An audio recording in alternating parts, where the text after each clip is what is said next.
Federico Nogem en McDonough, Texas, San Antonio, Texas, aquí en Estados Unidos, y hoy vamos a hablar sobre el tema de Jesús y la decepción. Jesús también experimentó la decepción, a pesar de que Él es Dios, pero como hombre, ¿verdad? No podemos dividir las dos naturalezas de Jesús, ¿verdad? Por eso hablamos de la persona, así saben en filosofía. Vamos a hablar sobre Jesús y la decepción. Iniciamos en el nombre del Padre, y del Hijo, y del Espíritu Santo. Ven, Espíritu Santo, llena los corazones de tus fieles y enciende en ellos el fuego de tu amor. Envía, Señor, tu Espíritu y todo será creado y se renovará la faz de la tierra. Oh Dios, que has querido iluminar los corazones de tus fieles con la luz del Espíritu Santo, haz que guiados por el mismo Espíritu sepamos discernir todo lo que es recto y gocemos siempre tu alegría. Por Cristo nuestro Señor. En nombre del Padre, del Hijo y del Espíritu Santo. Vamos a hablar de Jesús y la decepción, ¿verdad? Me gusta siempre hacer temas diferentes. ¿Verdad? Este es un tema un poquito relacionado con la psicología, religión y psicología, ¿verdad? Me gusta mucho la psicología y la religión, ¿verdad? Entonces trato de cómo conectar al ser humano con Dios, cómo la ciencia puede ser también una manera de encontrarnos con Dios, ¿verdad?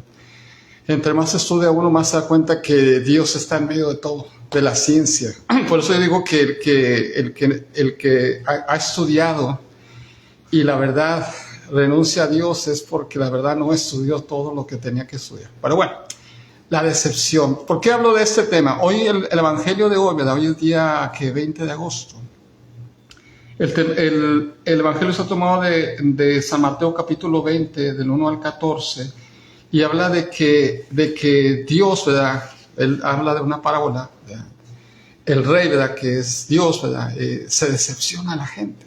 Los invita a ir a la fiesta y no quieren ir. Wow. Entonces, dice esto, dice, en aquel tiempo volvió Jesús a hablar en parábolas a los sumos sacerdotes y a los ancianos del pueblo, diciendo: el reino de los cielos es semejante a un rey que preparó un banquete de bodas para su hijo. Mandó a sus criados que llamaran a los invitados, pero estos no quisieron ir. Envió de nuevo a otros criados que les dijeran: tengo preparado el banquete, he hecho matar mis terneras y los otros animales gordos, todo está listo, vengan a la boda. Pero los invitados no hicieron caso. ¡Wow! Uno fue a su campo, otro a su negocio, los demás los echaron encima a los criados, los insultaron y los mataron.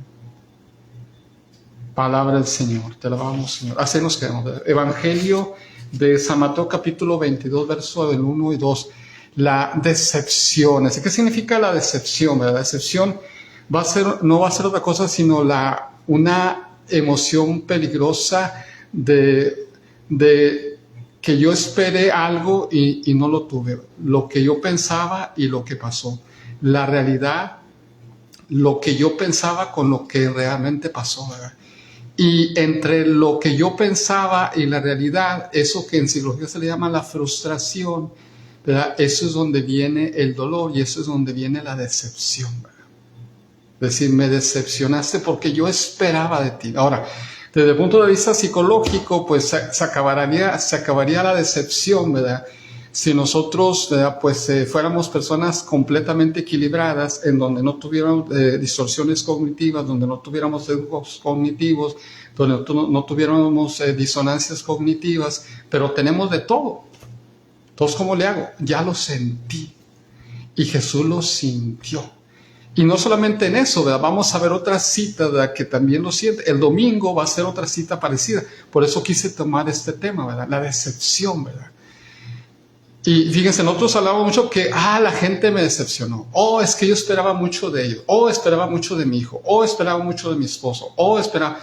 Y me decepcionaron. Pero ¿qué tal cuando yo decepciono a Dios?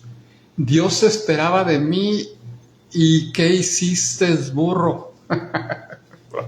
Es decir, Dios esperaba tanto de mí y yo no hice nada. Ahora, el asunto no solamente para ahí, desde el punto de vista de la experiencia de la decepción, podemos hablar de algunas cosas, de algunos elementos, ¿verdad?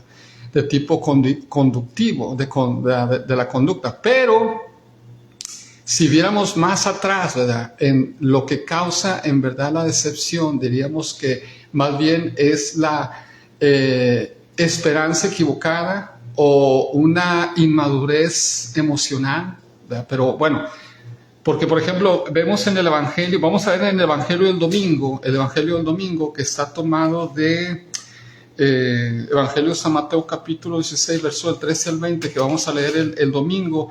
Dice, Jesús les preguntó a sus discípulos, ¿y quiénes dicen que soy yo? ¿Ustedes quién dicen que soy yo? ¿Verdad? Dentro de cuando hablamos de la decepción, dentro de la decepción tendríamos que hablar, por ejemplo, de la autoestima, ¿verdad? ¿Cuánto alto está tu autoestima, verdad? ¿Dependes de la gente o no depende de la gente? El problema actual es que dependemos 900,000 veces, por no decir 100 veces, dependemos miles de veces de la gente, de la aprobación de la gente. Por eso el problema especialmente de la depresión, ¿verdad? La gente depende demasiado, no estamos equilibrados emocionalmente, tenemos muy baja autoestima, dependo de lo que me estén diciendo porque si no voy a llorar. Y Jesús no es que lo haya sufrido de esa manera, pero sí siente el golpe, ¿verdad? Especialmente en este evangelio, vamos a leer, por ejemplo, también el evangelio de San Lucas, en el capítulo 22, en el verso 48, dice Jesús, le dice a Judas, dice, pero Jesús le dijo, Judas, con un beso traicionas al Hijo del Hombre. Lucas 22, 48, es decir, se decepcionó de él. Dice, ¿cómo? Si éramos amigos, ¿por qué lo hiciste? Si Jesús también sufrió la decepción, ¿verdad? Es decir, no podemos negar la emoción está presente, la emoción es humana, es una reacción humana, una reacción orgánica, química, ¿verdad?, que dirige la atención, ¿verdad?, la energía y el comportamiento, ¿verdad?, como dirían en psicología. Es decir, la emoción ahí está. Lo malo no es lo que tú sientes, sino la reacción que tú vas a tener. ¿Qué haces tú cuando alguien te decepcionó? O es que mi marido me fue infiel. O es que el padre en la iglesia se portó mal. Entonces, ¿qué? El problema no está en que te hayan decepcionado, independientemente de eso, ¿verdad? La brecha entre la realidad y lo que tú querías, entre lo que tú soñabas y lo que lograste, esa brecha que en psicología la van a llamar, ya luego lo vuelvo a decir, la frustración, ¿verdad? Ese es el campo en el que nosotros nos manejamos, ¿verdad? Ahí tú tienes que meter tu espiritualidad cristiana, tu madurez humana, tienes que meter ahí tu equilibrio emocional, tu autoestima, para que tú puedas equilibrarte y decir, bueno, ¿qué es lo que voy a hacer con esto? ¿Se acuerdan el tema del martes que yo hablaba? Yo les decía, tú no preguntes por qué. O sea, quita esa pregunta no existe, no debe existir en una persona equilibrada, emocionalmente equilibrada, ¿verdad?, con autoestima muy grande. No, la pregunta tiene que ser, ¿para qué Dios dejó que pasara esto? ¿Qué de aquí en adelante? ¿Qué voy a hacer? ¿Qué vamos a hacer? Dios, tú tuviste la culpa, es que, ¿qué vamos a hacer tú y yo, verdad? Y el otro evangelio, ¿verdad?, que también les decía, es el evangelio de San Mateo, en el capítulo 26, en el verso, ¿dónde está? En el verso 40, es que no veo bien, estoy bien cerrado. El evangelio de San Mateo, capítulo 26, verso 40, dice esto: luego volvió a donde estaban los discípulos y los encontró dormidos. Le dijo a Pedro, ni siquiera una hora pudiste mantenerte despierto conmigo. Mateo 26, 40, ni una hora, es decir, ¿qué onda? Yo esperaba más de ti. Ahora, eso no es pecado, la emoción, el choque entre la realidad y lo que pienso, ¿verdad?, no es problema. El problema es, ¿qué vas a hacer con él? ¿Qué vas a hacer con él? Y hay tres maneras que nosotros respondemos. Uno es el rechazo. Yo rechazo, a mí no me gusta, eso está mal, ¿verdad?, me voy a pelear con todo el mundo, ¿verdad?, estoy enojado con Dios, me voy a ir, ¿verdad? No te sirve de nada. ¿De qué te sirve? ¿Para qué te peleas? ¿Para qué te enojas? ¿Para qué rechazas? Lo segundo es la decepción, ¿verdad? Esto, lo que estamos viendo ahorita. Es decir, me agüito, me pongo triste, ya no voy a hacer nada, ya estoy vencido, no hay esperanza. Tampoco.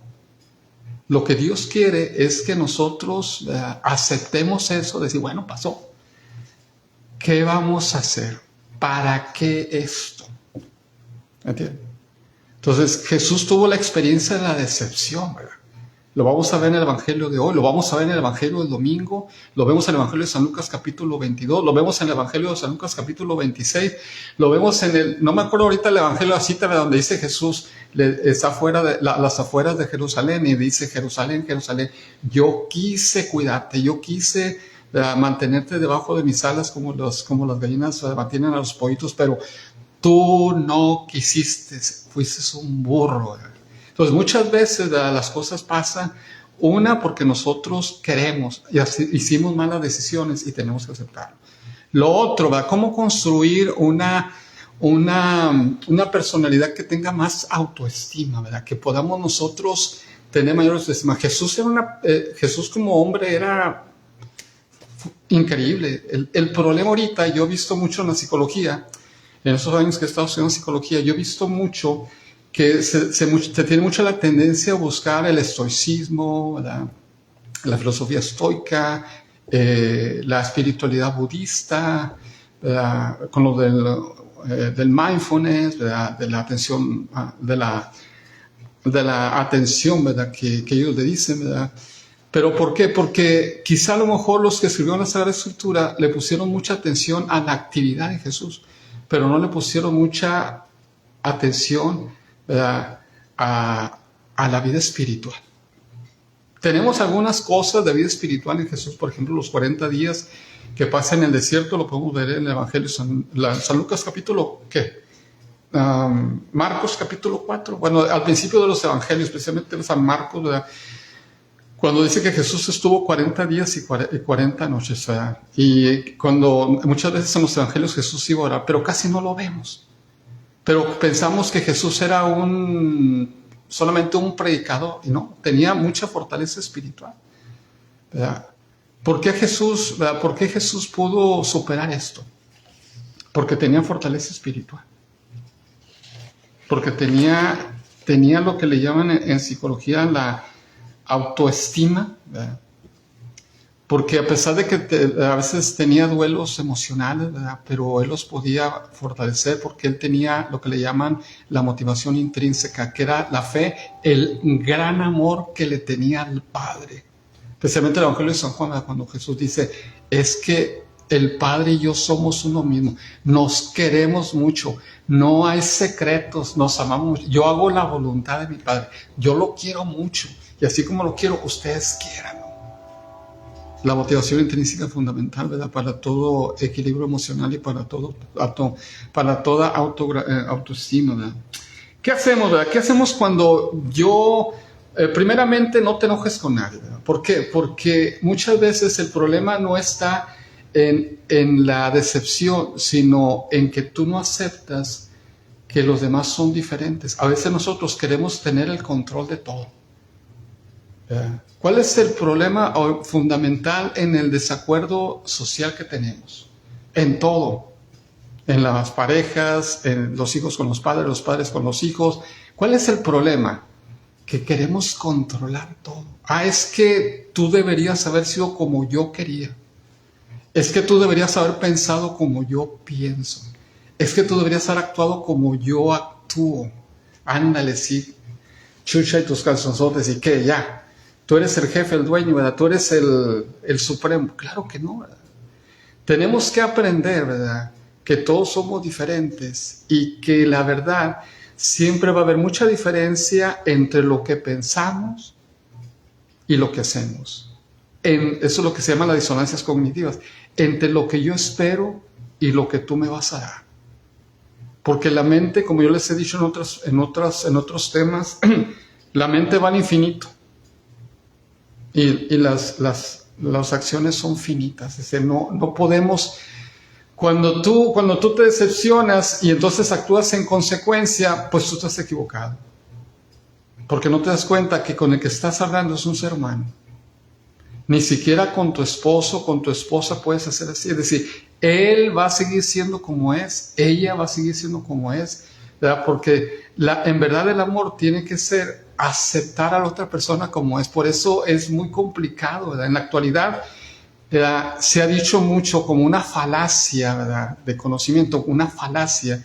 Se ha dicho mucho que la familia más unida y que el esposo y la esposa más unidos, no se puede. ¿Por qué? ¿Por qué no se puede? Porque somos diferentes. Y mientras tú no aceptes que la otra persona es diferente, no podemos vivir juntos. ¿Qué pasaba hace 50 años para atrás? ¿Por qué las familias, los esposos vivían 50, 60 años en matrimonio? Porque nunca se veían. El esposo se iba al campo y la esposa se ponía a trabajar ahí en la casa y luego regresaba el marido y luego se iba a la plaza o se iba a la cantina, regresaba en la noche, cenaba y ya. Y ahora vivimos en un ambiente muy romántico, completamente subjetivo, en el que dice, no, es que me voy a retirar y quiero estar todo el tiempo con mi esposa. Es lo peor que puedes hacer. Los seres humanos deberíamos vivir juntos, deberíamos, pero como no nos aceptamos, yo no acepto como tú eres, viejo, feo, sucio y apestoso, ¿verdad? Y tú vieja gorda y enojona, ¿verdad? Entonces, ¿cómo voy a estar contigo 24 horas junto en la casa? Nos vamos a matar. Por eso en la actualidad, ¿verdad?, ha subido mucho, ¿verdad?, los divorcios después de los 50, 60 años. ¿Por qué? Porque como tuvieron 2 hijos, se quedan solos y nomás se quedan como los gatos. Un gato ve otro gato. Adivina cuántos son. Hasta los gatos, ponlos a los gatos juntos en una sola casa y se pelean. Se pelean. Cada rato que se vean, se pelean. Los seres humanos, mientras no entendamos que el otro es el otro y yo soy yo, y aunque sea mi esposa, aunque sea mi esposo, aunque sea mi papá o aunque sea mi mamá, va a ser completamente diferente, no vamos a poder vivir juntos. Tenemos que empezar ¿cómo se llama? Una formación psicológica, ¿verdad?, interpersonal, ¿verdad?, donde podamos aprender. Fíjense qué triste que ahora los seres humanos tenemos que empezar a aprender a cómo relacionarnos, porque con esto de los celulares y de las computadoras se nos olvidó que el otro es diferente a mí. Lo único que podemos hacer, y termino con esto, es que cada quien acepte, ¿verdad?, que no puede estar en control de la otra persona más que de mí mismo, y que tengo que aprender a cómo relacionarme con otra persona, ¿verdad?, y que las reglas sociales sean las únicas que nos ayuden a cómo relacionarnos y cómo respetarnos los unos a los otros. Dios los bendiga mucho, cuídense mucho. Entonces, yo podría decir, la decepción no existe cuando nosotros entendamos que mi pensamiento siempre va a superar las expectativas que yo tengo de los demás. Que mis pensamientos siempre van a ir al infinito y las obras van al infinito. Que tengo que aceptar que el otro y la otra, y que yo mismo decepciono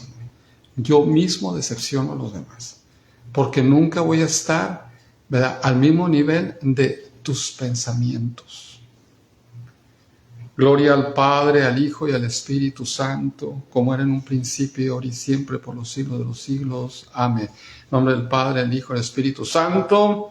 Seguimos hablando de ese tema porque el domingo vamos a seguir hablando sobre la decepción. Jesús pregunta, ¿verdad?, una pregunta de gran autoestima: ¿quién dice la gente que soy yo? ¿Verdad? Después vamos a hablar sobre la cruz de la autoestima, que es importantísima, ¿verdad?, conocer. Dios los bendiga mucho, cuídense mucho y sean felices como si siempre fuera Navidad. Y sonrían y relájense, tranquilos.